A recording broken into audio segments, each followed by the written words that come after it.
कहते हैं अपने ही जनाजे में शामिल होना आदमखोर की खासियत होती है। उसके दिल में किसी के लिए हमदर्दी नहीं होती, इसलिए अपने सामने खड़ी हर चीज उसे अपना शिकार नजर आती है। हमारी इस सीरीज की कहानी भी एक ऐसे ही आदमखोर की है जो इंसानों के खून से अपनी प्यास बुझाती थी। 7 साल 436 शिकार। कहते हैं वो दिखने में जितनी खूबसूरत थी उतना ही खतरनाक उसका वार।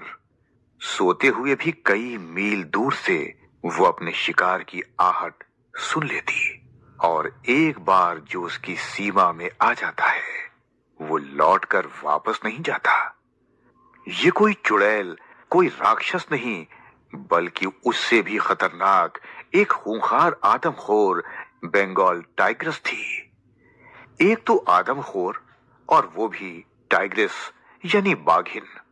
उसकी नजरों से बचकर कोई निकल जाए ऐसा कभी नहीं हुआ, और जिस बेरहमी से वो अपना शिकार करती थी उसे देखकर तो अच्छे अच्छों की रूह कांप जाए।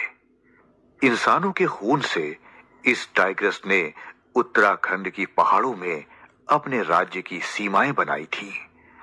नेपाल से लेकर भारत तक उसकी दहशत के चर्चे थे।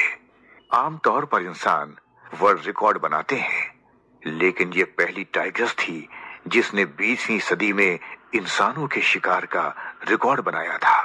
और उस समय इस टाइग्रेस का नाम सबसे ज्यादा इंसानों को मारने के लिए Guinness book of world record में दर्ज किया गया था, और आज तक ये रिकॉर्ड बरकरार है। कहते हैं चंपावत की ये आदमखोर बाघिन दहाड़ कर लोगों को अपने शिकार पर निकलने का संकेत देती थी, मानो जैसे वो कह रही हो कि मैं आ रही हूं। ये बाकी बाघों की तरह नहीं थी जो आग या गोलियों की आवाज सुनकर भाग जाते। इसे ना गोलियों की आवाज से डर लगता था और ना मशाल की आग से, और ये तब तक नहीं लौटती जब तक ये अपने शिकार को अपने साथ ना ले जाए।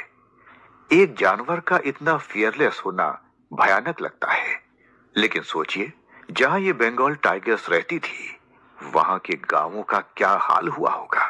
इस आदमखोर टाइग्रेस ने न जाने चंपावत के कितने ही परिवार उजाड़ डाले। ये दिन दहाड़े आती, घर में घुसती और कभी बच्चे तो कभी आदमी तो कभी औरत, जो उसके सामने आता उसे उठा कर ले जाती और पीछे छोड़ जाती तो बस खून में रंगे अपने पैरों के निशान।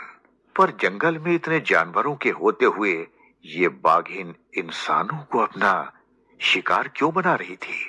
क्या इंसानों का शिकार करना इस आदमखोर बाघिन का शौक था, या इसके इस नरसंहार के पीछे कोई और कहानी छिपी थी? वैसे भी माना जाता है कि शेर हो या कोई और शिकार करने वाला जानवर, वो तब तक आदमखोर नहीं बनता जब तक उससे इसके लिए मजबूर न किया जाए। पर इस बाघिन को आदमखोर बनने के लिए किसने मजबूर किया था और कैसे खत्म हुई इस चंपावत टाइग्रेस के आतंक की कहानी? जानेंगे man eater devil of Champawat के नरसंहार